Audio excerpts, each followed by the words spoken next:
Hello kapatid! Kumusta? The Bible verse for today that God wants to share it to you is about the Lord will guide you from the evil one.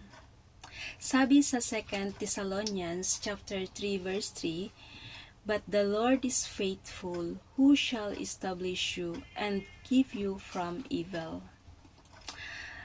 2 Thessalonians chapter 3 verse 3 says, "The Lord is faithful."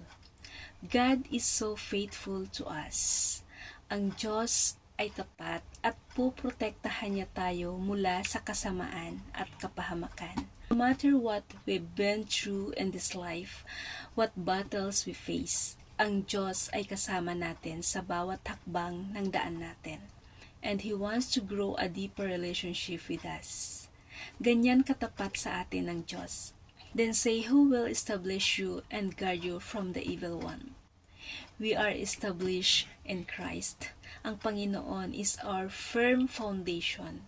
Kapag sinubukan ng Diablo na gumapang sa ating isip at baguhin ang paraan ng ating pag-iisip at paggawa ng mga bagay, hindi tayo natitinag sa ating bato. And God tells us that God is our protector. He is guarding us from the evil every single time. God is with you.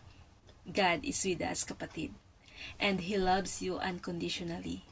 He is protecting you and guarding you from the evil one. Stay faithful to Him. Trust Him through whatever season of life you may be in right now. And know that His plans for you are beautiful. God bless you, kapatid.